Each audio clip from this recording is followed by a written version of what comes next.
Well, good evening, everybody. It's good to see you back here online through Facebook and YouTube. This is our final service as quarantined. We will be back to in person and hopefully everything back to normal by Sunday morning. So, looking forward to worshiping with you once again and seeing everybody once again. And I pray that everybody has continued to remain healthy and well. And we look forward to seeing everybody Sunday morning. But for tonight, we're just going to be scratching the iceberg on our Bible study this evening. I don't want to get into this entire lesson. This entire lesson is 4 pages long, okay? And I don't want to do all of it online because a lot of it is it's supposed to spur some conversation. It's supposed to spur some discussion. And so I don't want to rob ourselves of that. So tonight, we're just going to be doing a very short portion of this lesson, lesson number 2, online, and just kind of give you a taste of it, if you will. And then next Wednesday night, we're going to pick up and we're going to finish the lesson next Wednesday evening, okay? So if you like the little bit that you're going to get tonight online, I pray you'll be back next Wednesday night so we can get the entire lesson in, okay? If you remember, let me actually back up here on your screen. I'm going to back up to the end of last week's lesson. At the very end of I say last week, my goodness, this was actually, this would have been a couple of Wednesday nights ago now. But we had one Wednesday night where we did not meet because of sickness. We had another Wednesday night where we just had a prayer with one another because it was the week of Thanksgiving. So it's been a few weeks. But the last time we were together for a full Bible study, you remember my homework for you was to read Daniel chapter 7, verses 1 through 8. And then when you were done reading those verses, I wanted you to be prepared to discuss how these 4 beasts fall in line with the statue of chapter number 2. And you'll remember our first lesson in the second half of Daniel dealt with going back, kind of rewinding, and I'm going to go all the way back here to the beginning of the lesson so that we can remember, okay? It kind of rewound and went all the way back to Daniel chapter 2. And we set the foundation that is in Daniel chapter 2 of what is going to be rehashed and re-talked about in Daniel chapter 7, 8, and so on. So to get an understanding of chapter 7 through 12, you really got to have a good understanding of what chapter 2 is all about. So the last time we were together, we rewound, we went through chapter 2, we went through this statue, and so I just want to bring that up for you for just a moment and remind you of what each of these different things of the statue represented. And remember, this was a dream that Nebuchadnezzar had, okay? This was Nebuchadnezzar's dream. He dreamed about this statue. The statue had a head of gold, it had arms and chests of silver, it had a waist and thighs of bronze, it had legs of iron, and it had feet of iron mixed with clay. And so this is what's given to us here in Daniel chapter number 2. Well, we can put this together and we can find very clearly what each one of these represents. And so we see the Babylonian Empire, the Medo-Persian Empire, the Grecian Empire, the Roman Empire, and the Holy Roman Empire. And so we have each one of these things represented here within this statue. Well, now as we start to get into chapter number 7, I wanted you to go back and I wanted you to read those first 8 verses and compare how those beasts line up with this statue of chapter number 2. Now, there's some theologians that believe chapter 2 and chapter 8 are not connected. That chapter 2 and chapter 8 are talking about 2 completely different times, completely different empires, completely different. But when we go back and we start looking at them and comparing them, I think it's very clear that all that Daniel chapter 8 is doing is it is rebuilding upon that foundation that was set in chapter number 2. So let's actually look at our lesson one more time. If you remember, lesson number 1 is entitled The Foundation. And so chapter 2 gives us the foundation that everything else will be built upon. Well, now as we fast forward to the beginning of this week's lesson, which is lesson number 2, I want you to notice the title of our lesson today and the title that we will continue working with next Wednesday night. We're no longer on the foundation. Now now we are on the building blocks, okay? And so when you're building a building, whether it be a church building or a house or anything for that matter, you begin with the foundation. You get the dirt tore out, you get the foundation dug, and you get some concrete laid down in there, and then you fill the dirt back in, and then the next thing you're not going to start putting up the walls yet. You're not going to start building the inside or the second story. The first thing that goes on top of the foundation are the building blocks. They are what connects the foundation to the house. There's something in between, and that is the building blocks. And so we're going to be talking about those building blocks today. And so we're still not going to get into all the detail. Trust me, there is a whole lot more detail that we're going to get into as we get through the rest of chapter 7, as well as into chapter 8 and 9. We're going to see a whole lot more detail, but we're going to build some more building blocks that are going to stand upon our foundation, okay? So let's remind ourselves of what this statue and nation represents. We've already briefly discussed it, but again, it's here in our lesson, so let's look at it together. Reminding ourselves, the head was Babylon, the chest was the Medo-Persian Empire, the belly was the Grecian Empire, the legs was the Roman Empire, and the feet is Rome mixed with man's religion, the Holy Roman Empire, if you will. So we have each of these that are represented here, one of which, the feet, is still around today. And so this is very interesting to see how Daniel gave this to us, and how what Daniel prophesied has come true to a T. Every single one of these things is exactly what Daniel has prophesied. So now as we dive into chapter 7, and we're going to get a lot more detail of who these nations are and who they represent. These details are the building blocks upon the foundation that we laid in chapter number 2. One thing that I want you to understand about all this before we start reading and before we start getting into all of the detail that we're going to get into this evening, I want you to understand that chapter 2 was Nebuchadnezzar's dream. All right. Chapter 2 is Nebuchadnezzar's dream. It's what Nebuchadnezzar had, and Daniel was simply translating Nebuchadnezzar's dream. Chapter 7 is Daniel's dream. This is a completely new dream that God has given to him. And so we've got two different dreams working together here, and we're going to discuss more about that in just a few minutes, but I want you to be mindful of it as we get into it tonight. In your outline, I do have each one of these verses written in the outline. As you can see here, number 4, I've got verse number 1 written. But for time's sake, let's just, and for those of us that are online tonight, let's go through and let's read the Bible verses that I've got down here at the bottom of your screen. And let's read verses 1 through 8 together. Now, ultimately, I think I'm only planning on going through verse number 3 with you online this evening, but we'll go ahead and read all 8 verses. Maybe that'll get you a little bit interested in it, and you'll want to come back in person next Wednesday night for the rest of the lesson, okay? So let's read all 8 verses together. In verse number 1, it says, "In the first year of Belshazzar, king of Babylon, Daniel had a dream and a vision of his head upon his bed. Then he woke Then he wrote the dream and told the sum of the matters. And Daniel spake and said, I saw in my vision by night, and behold, the 4 winds of the heavens strove upon the great sea, and the 4 great beasts came up from the sea, diverse one from another. The first was like a lion, and had eagle's wings. I beheld till the wings thereof were plucked, and it was lifted up from the earth, and made stand upon the feet as a man, and a man's heart was given to it. And behold, another beast, a second, like to a bear, and it raised up itself on one side, and it had 3 ribs in the mouth of it between the teeth of it. And they said thus unto it, Arise and devour much flesh.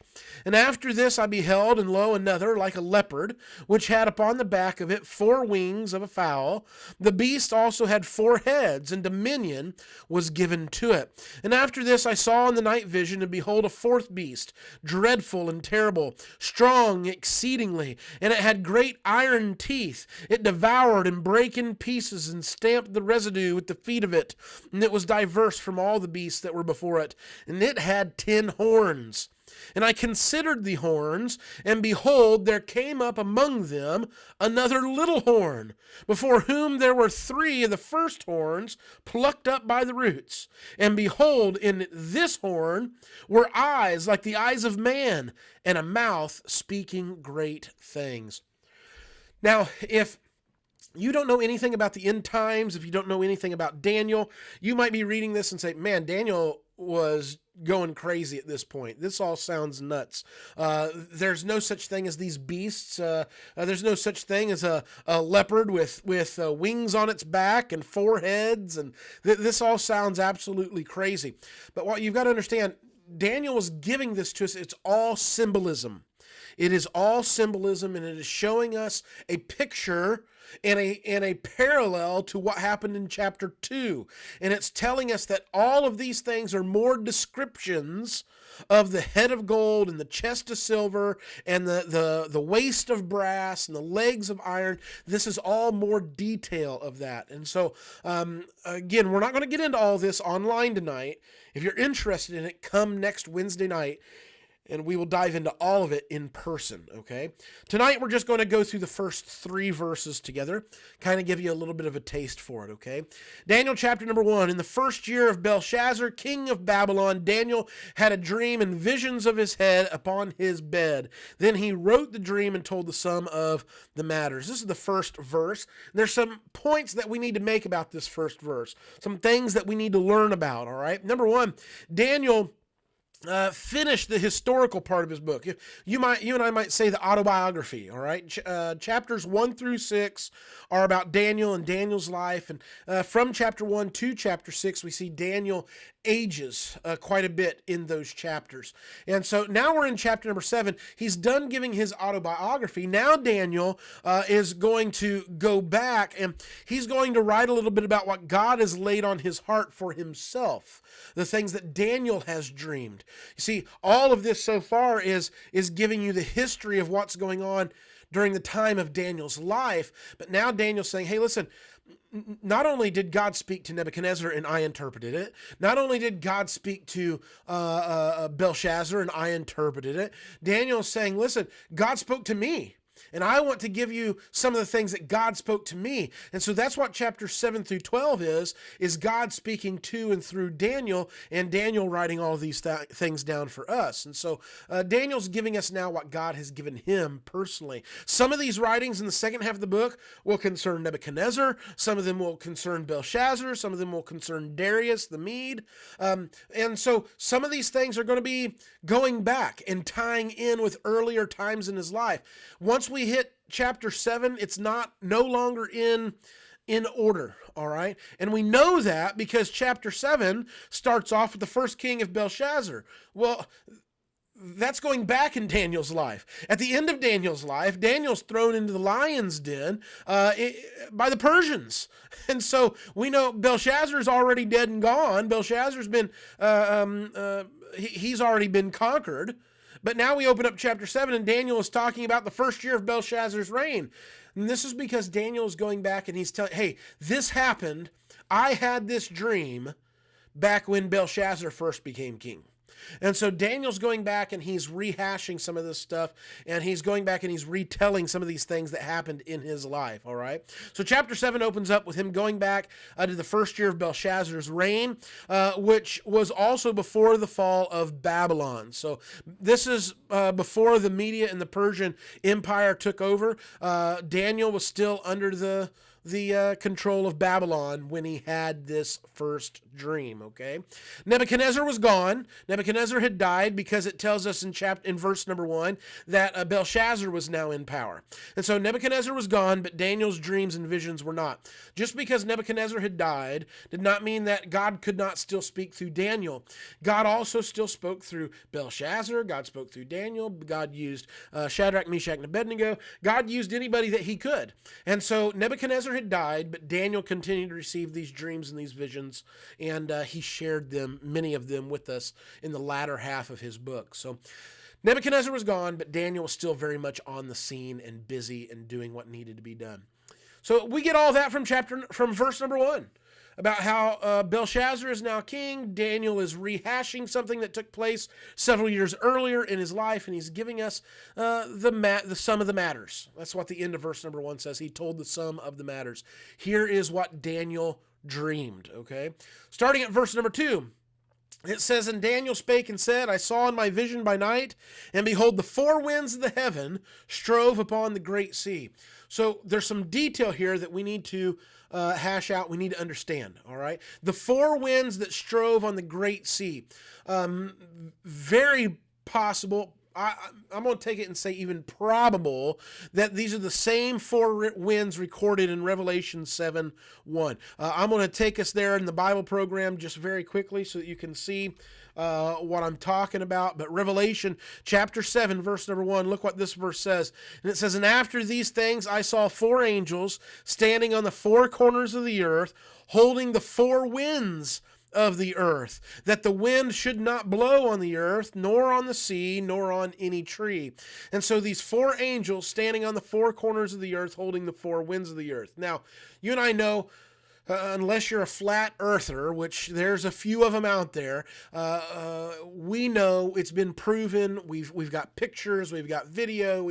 It's scientifically proven. It's biblically proven, by the way, that the earth is round. All right, the earth is a round shape. It is a globe shape. It is like a ball, and so we know that we're not talking about four literal corners of the earth, as Revelation 7:1 says. It says the four corners of the earth, and then it goes on, it says holding the four winds of the earth. We're not talking about four literal corners. We're talking about the directions. All right. And so we're talking about north, south, east, and west. These are the four directions. And no doubt that's exactly, now let's get our Bible program back if we can. To Daniel chapter 7. Good, it worked. All right, so that's exactly what Daniel is talking about here in verse number 2. He says, the four winds of the heavens strove upon the great sea. He's talking about a wind coming down from the north, a wind coming from the south, a wind coming from the east, and a wind coming from the west. And so we have these four directions, north, south, east, and west, and the wind is coming from all four of these directions. The wind blew in every direction. Have you ever been in an area, in a storm that is so bad that it's felt like that the wind was coming from every direction? That it didn't matter whether you turned left or turned right or turned behind you. It just felt like the wind was beating you right in the face. And that's what Daniel's saying, that this is going to happen. It's going to be like the wind is blowing from every single direction. And then he says, the four winds of the heaven strove upon the great sea. Now, this is an important detail, okay? The great sea has to mean the Mediterranean Sea. We have this same detail of the Great Sea all throughout the entire Bible, from the Old Testament to the New Testament. Everywhere that we're at, it's talking about the Great Sea, the Great Sea, the Great Sea. And in Jerusalem, if you're in Israel, which is where 90% of the Bible was written in that part of the world, all the Bible was written in that part of the world, the Great Sea of that part of the world is the Mediterranean Sea. And of course, now modern day, we know that the Mediterranean empties out into the Atlantic, and then the Atlantic touches the borders of the seas of the world, okay? But what we're specifically talking about here, the detail, the geography that we're speaking of here, can only be the Mediterranean Sea. It's the only one that makes geographical sense. This will further make sense as we continue to study the prophecy that's given there to Daniel, as we get into chapters 8, 9, and 10. Because each one of these kingdoms that Daniel is going to talk about, each one of these kingdoms, whether it be the Grecian kingdom or the Babylonian kingdom, no matter which one of these kingdoms that we talk about, the Roman Empire, all of them touch and surround the Mediterranean Sea. Every single one of them. Even the Grecian Empire that went down into Egypt. The northern part of Egypt, the northern part of Africa, guess what it all touches? It all touches the Mediterranean Sea. And so this is the Great Sea that we're talking about, the Mediterranean. These kingdoms consumed the area all around the Mediterranean Sea, from Spain to France to Italy to Turkey to Lebanon and Israel and Egypt and all of these nations that surround the Mediterranean Sea. That's what Daniel is talking about. And if we go back and we learn world history, so much of the world history, even secular world history, revolves around that area around the Mediterranean Sea. So much of it, so much of the world's history revolves around the Mediterranean Sea. And this is the prophecy given to Daniel. And here's another great thing that we need to learn about this. It's also worth mentioning this for future note. Now, we're getting way ahead of ourselves when we talk about this, but since it's here, we might as well mention it very briefly. The final kingdom that arises will be the kingdom of the beast. And Revelation 13, chapter 1, tells us that the beast will rise up out of this sea. Let's flip there in our Bible program very quickly, and let's just read that together so that we can see it. Okay, Revelation 13 and verse 1. It says, "And I stood upon the sand of the sea, and I saw a beast rise up out of the sea.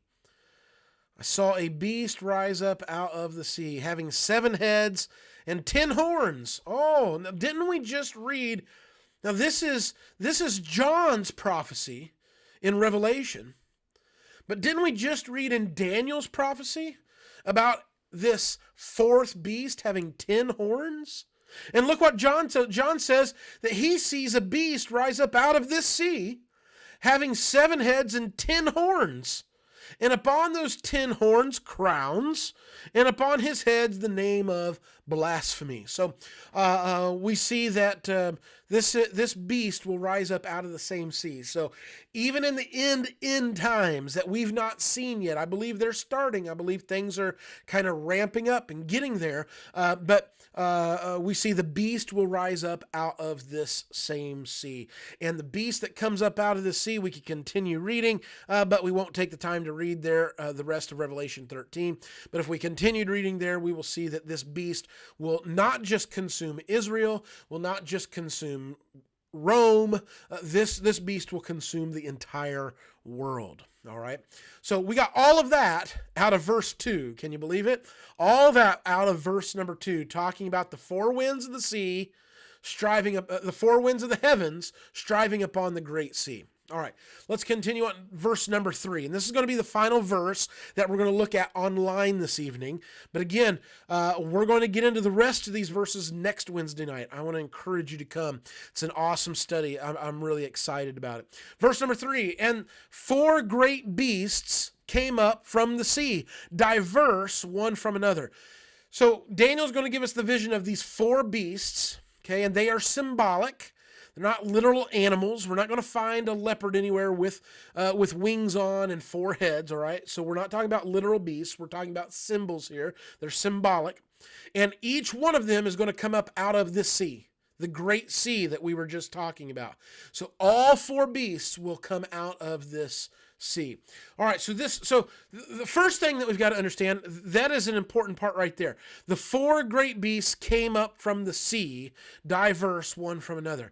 So right off the bat, we know for a fact one of these 4 beasts cannot be China. Why? Because China is nowhere near the Mediterranean Sea.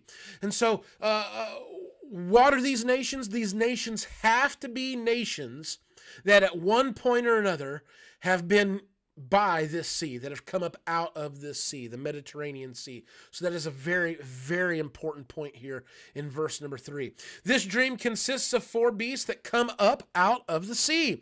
It builds upon the dream of chapter number 2. And so we're going to see how each one of these over the next 2 weeks, again, next week, come in person, we'll see how each one of these lines up with Daniel chapter number 2.